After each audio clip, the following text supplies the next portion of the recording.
There are over 35,000 museums within the United States, welcoming over 850 million visitors each year. Did you ever wonder what goes on behind the scenes in museums, creating the displays and exhibits we all enjoy? Join us as we explore museums and their exhibits from the inside out. Hi, I'm Leslie Mueller. Welcome to Museum Access, the show that takes you behind the scenes at America's top museums. Today we're going to explore the Wild Center, a museum complex in Tupper Lake, New York, that focuses on expanding understanding the relationship between people and the natural world. With a multitude of wildlife and birds, the mountains of the Adirondacks are home to over 50 species of mammals. We'll see more of the Wild Center's 115-acre campus today and take a trail walk across the treetops to get a bird's-eye view of the wilderness on the award-winning Wild Walk. Then we'll take a behind-the-scenes look at a red-tailed hawk training session. And we'll learn about the 2,200-mile migration the local monarch butterflies take every year to Mexico. We may even be lucky enough to tag one of them before their long journey. We'll also learn about an important climate summit that takes place here every year. So are you ready to explore this living, breathing, and learning museum in the great outdoors? Let's go!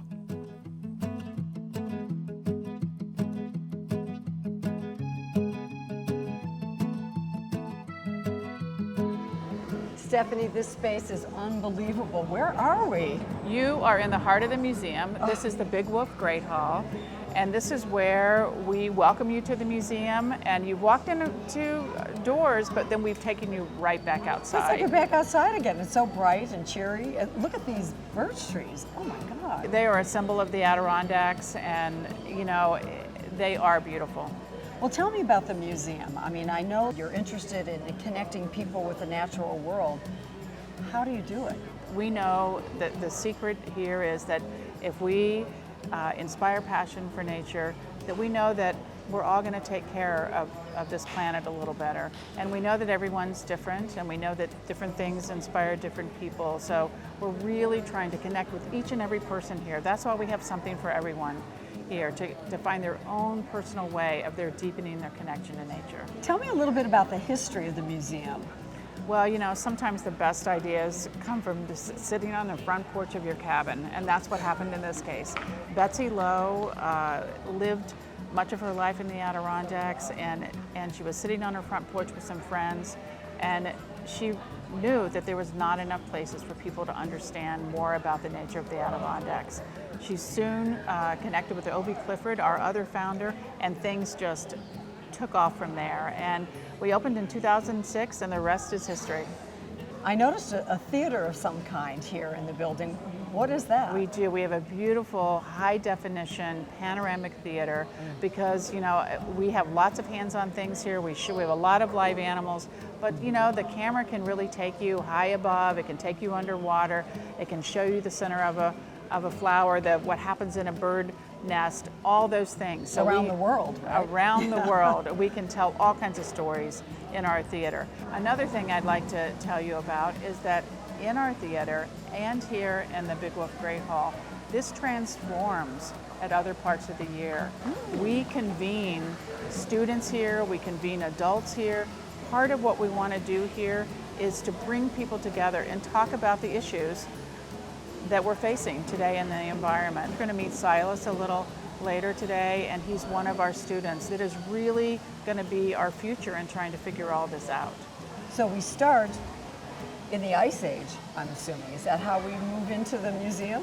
Yeah, so we start the journey of understanding more about the Adirondacks by starting when we were covered with snow and ice almost 2 miles thick.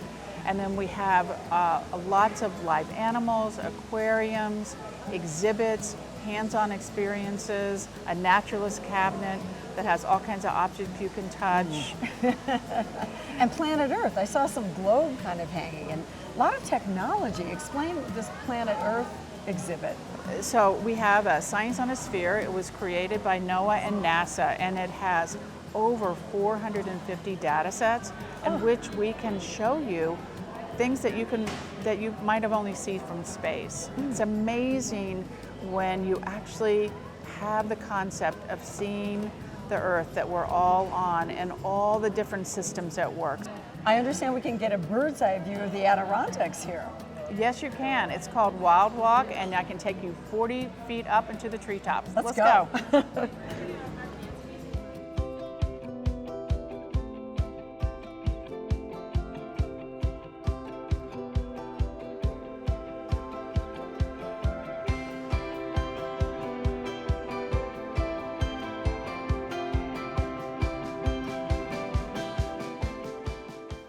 So here we are in the treetops. Tell me about this incredible exhibit. This was our way of taking you outdoors and applying some of what you were intrigued about and learned about in the building.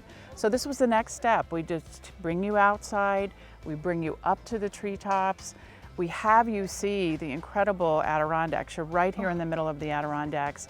You can see the high peaks. You can get a peek at our river that's just a little far down on the trail.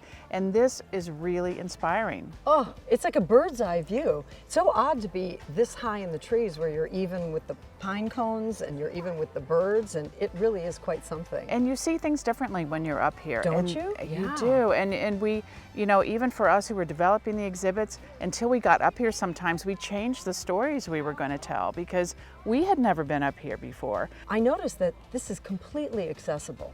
I've seen strollers, wheelchairs, walkers, everything. This is unusual. It is, and in the Adirondacks we have a lot of great hiking trails that take you up to the top of mountains, but very few places that we can get people up to see the views, to be in the treetops, and it was very important to us that everybody, no matter what their age, could come up and enjoy this incredible new perspective on nature. Oh, absolutely. And talk about another perspective and another experience.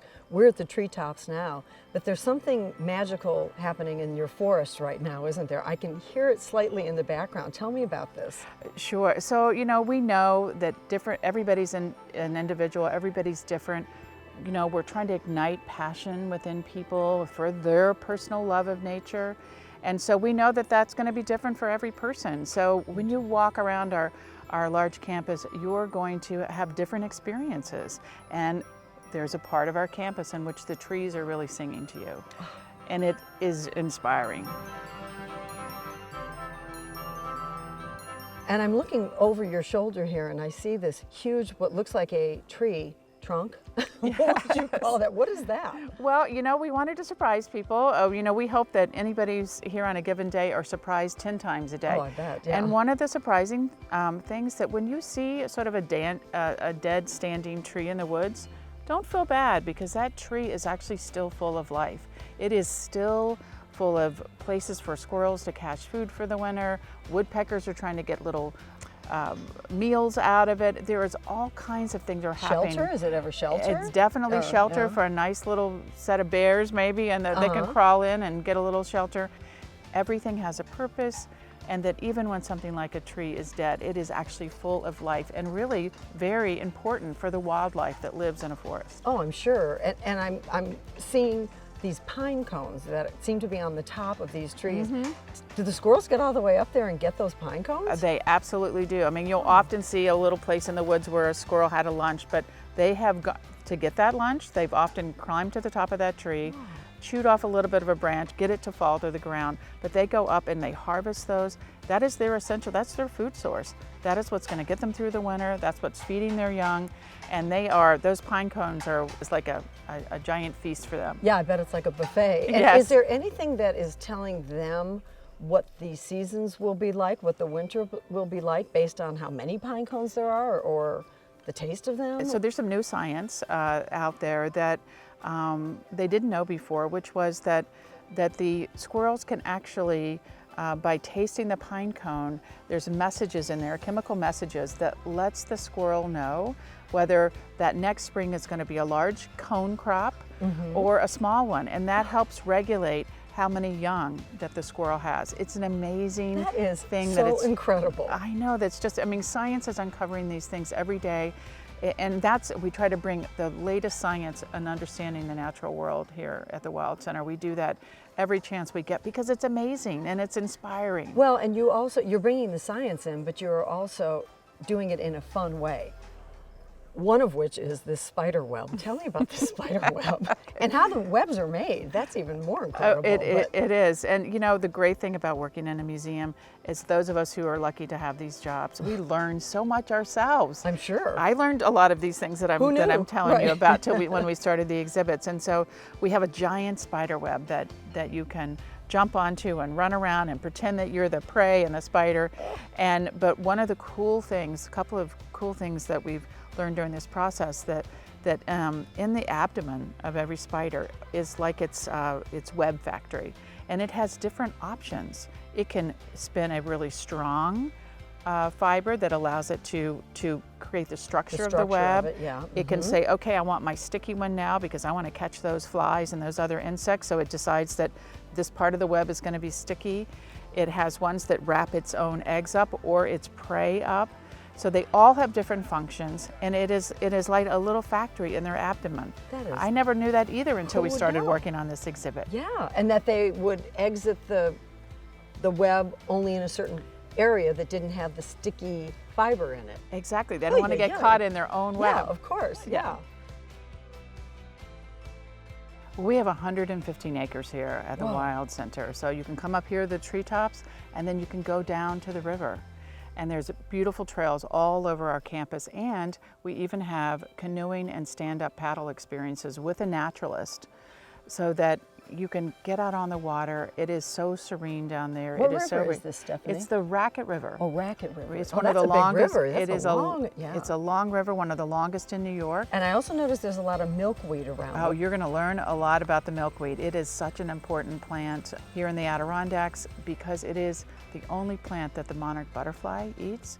And I'm going to introduce you to Leah, and she's going to tell you, our curator, a lot more about how important milkweed is to the monarchs. And not only that, you're talking about the otters, and you're talking being able to be eye to eye with them. And I'm sure they are, when they're on the ground, they're not as agile as they might be in the water. It's amazing to watch an animal on land and then see them in the water, isn't it? Oh, it's amazing. Yeah. You know, when you see them out on land, they're lopping along, and you're like, well, that's an awkward animal. The minute they dive into the water, which you can see beautifully in our exhibits, it all makes sense. Sure. They are so sleek and so fast and playful. You'll watch them do flips, and you can imagine how good they are at catching fish, which is what they do. I can imagine. And they are voracious eaters, and they keep us busy making sure they have enough fish and things to play with, but they're just a beautiful animal. You're also going to have an opportunity to go behind the scenes here at the Wild Center and see a training session with a red-tailed hawk with our curator. Gosh. These birds are amazing. You're going to be amazed about how smart they are, the relationship that they can have with the trainer, and then what it all means in sort of the big picture of their life cycle and how this training is going to help them later on when they're finally released. And by the way, the Adirondacks is absolutely stunning in the winter, and you can come to the Adirondacks. We have snowshoes for you here, and you can snowshoe all of our trails during the winter.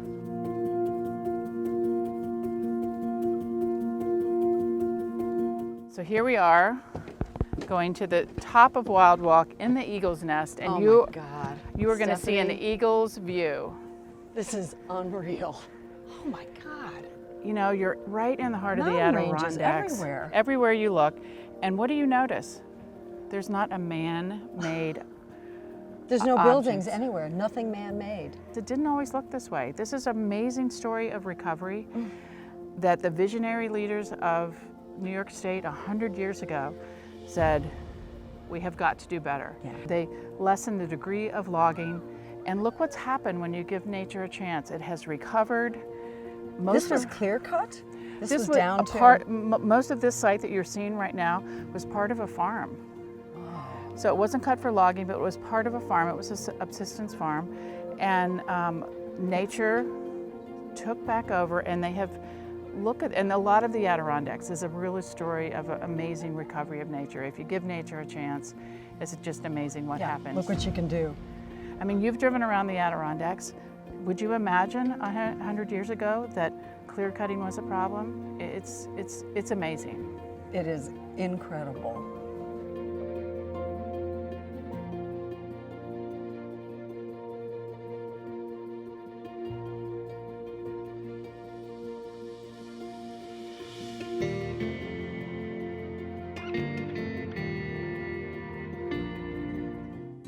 So Silas, tell me about your relationship with the Wild Center here. Yeah, so I'm from Saranac Lake, so like about a half hour away. I grew up being able to come and experience the programs that they do here. Lucky boy. Yeah, exactly. It's kind of where you bring, when families in town, you show off the Wild Center. Yeah. And then field trips sometimes show up here as well. So I it's bet. always kind of been a presence.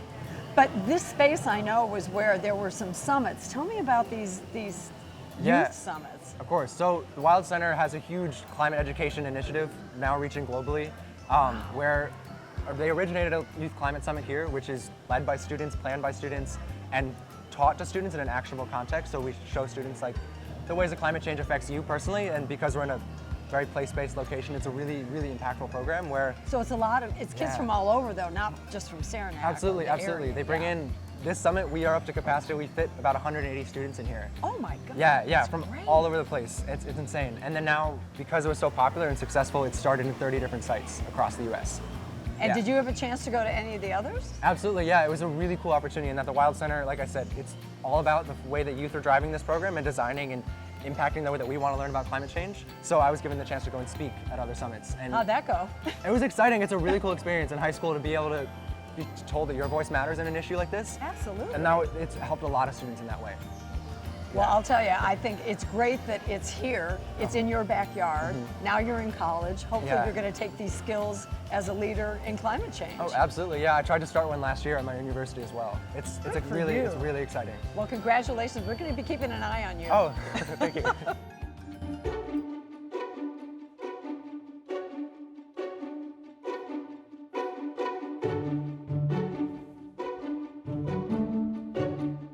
Well, I think you've got the best job at the Wild Center. I would agree. Tell me what you do. So I'm the curator here. I'm in charge of our animal care department. We have about 400 live animals, including Zephyr, our red-tailed hawk. He is a beauty. How old is he? He's about 2 years old. 2 years old. Yep. And so you're explain that process. I'm a licensed falconer, and I actually hunt with birds of prey during the normal hunting season in New York State. It's about October to March.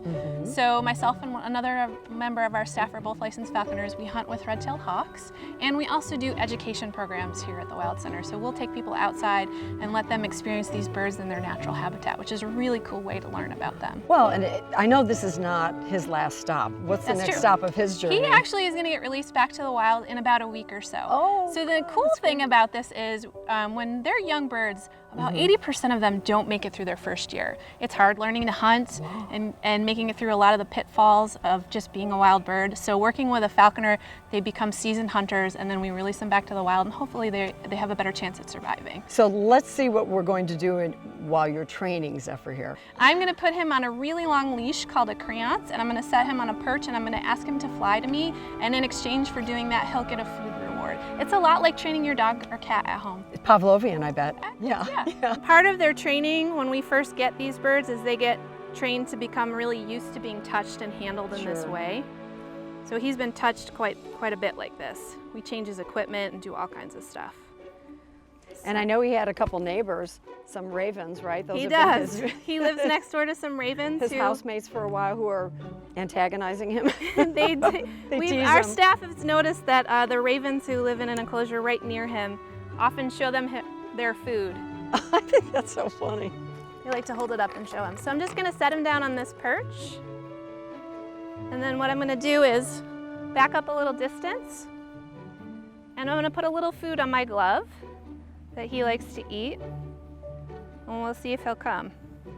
So normally during hunting season, I would barely get my glove up and he'd already be coming along. Come on, bud.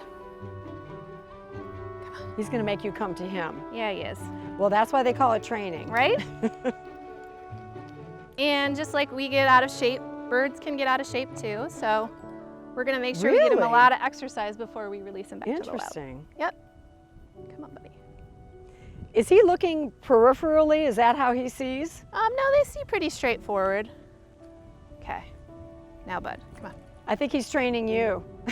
Absolutely. The animals train me all the They time. They always try, right? All the time.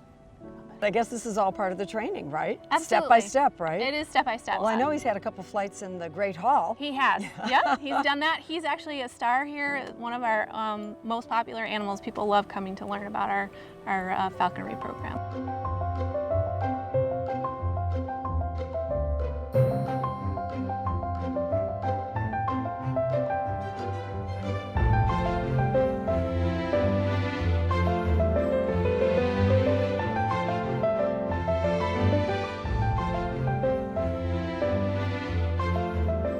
So Leah, I know that red-tailed hawks are not your only specialty true. here.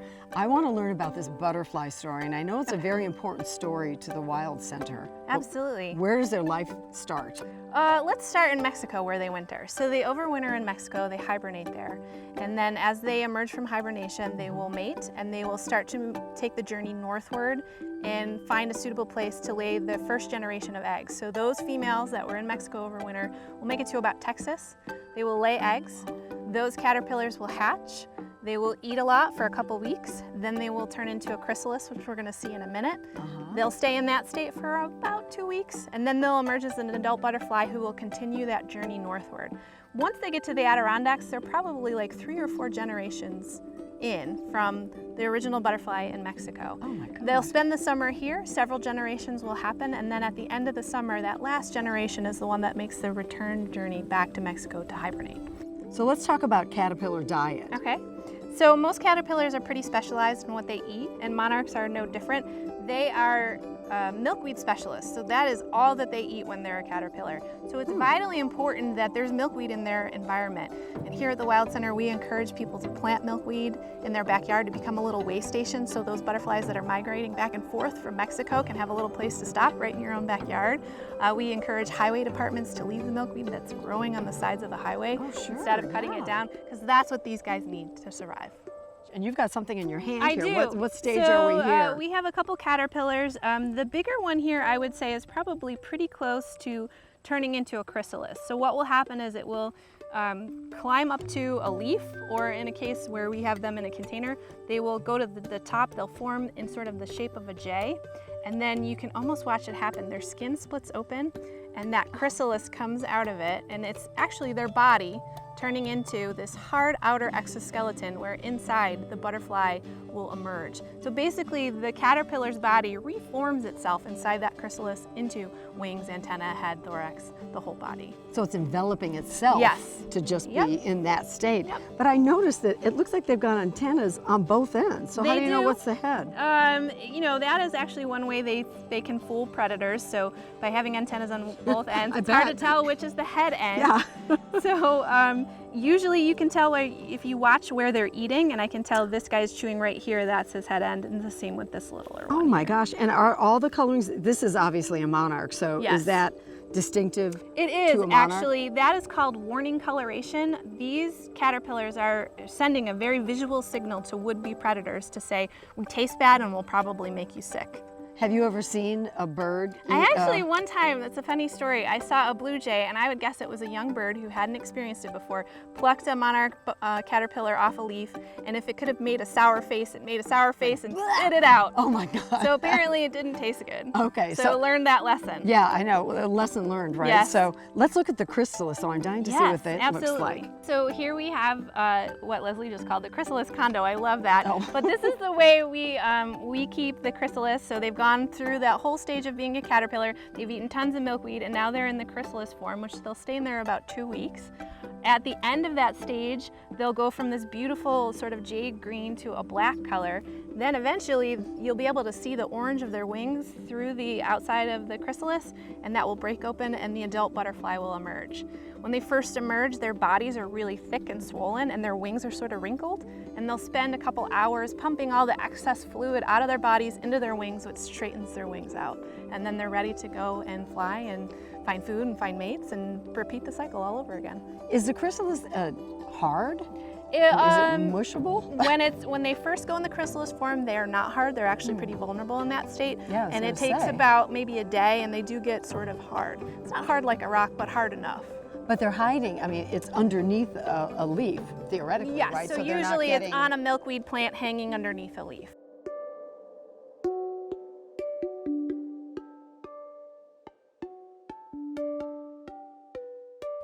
Oh, Leah, this is a beauty. This is a beauty. So this is an adult monarch. We saw the caterpillars, we saw the chrysalis, and this is what they turn into. I'm just gonna really gently look to see if we have a male or a female. And how do you tell? And this is a female. The males have on their hind wing, they have a little dark spot that in other butterflies is a gland that produces pheromones that helps them during mating. And is it on the top part of the It's on the wing bottom or the part. bottom part? The of bottom wing? part of I their see, wing. I see. So now you say you need to tag these. Let's do. see, how in the heck? I've been thinking about this for days. Okay, How to- so I'm holding very closely, close to the body so the wings don't flap very much. And we're actually going to put the sticker right on the hind wing in this cell right here. And then it will stay there, and as it migrates to Mexico, when it gets to Mexico, the researchers there can look at the sticker. It has a very unique ID code on it specific to this butterfly and this location. And then they will know that it came from the Wild Center, and if they want to know more information, what date it was tagged, we can tell them that stuff too. And how does the sticker stay on the wing? Well, it's sticky, Are they- yeah, like a sticker. okay. So And I it have doesn't it. it doesn't affect their flight. It does obviously. not. So the sticker, the weight of the sticker is pretty negligible, so it's not going to affect the butterfly flying at all. And notice that I'm using, this is actually a toothpick, so I'm not putting my fingers on the sticker because I could affect the stickiness of I it. see. So I'm going to gently place this on the wing and try to very carefully pull my little tool off. Oh yeah. If I can get that off. So you don't and want then I'm that just too going to stuck on press the toothpick. Yeah. that on there, and now the sticker's on there. I have recorded the number on, the unique number on here, and we will send that in at the end of the season with all of the other monarchs we tag, and that's it. And then the next step is to release this butterfly. Adios. So let's see if she wants to go or not. She likes me. She wants Yeah, to stay. she's like, this is kind of nice. there she goes. And off she goes. Safe travels. Safe travels. How many of these do you actually tag and release in a season? It depends on how many we can catch and how many staff we have to do it. Sure. I think the most we ever tagged a couple seasons ago, we might have tagged like 30 or 50 of them here at the Wild Center. But you can actually, this is a citizen science project, so anybody can get involved. If you go to monarchwatch.org, you can find out more information. You can get the stickers and all the instructions on how to do it, and you can help further the science on monarch butterflies. That's great. Yeah.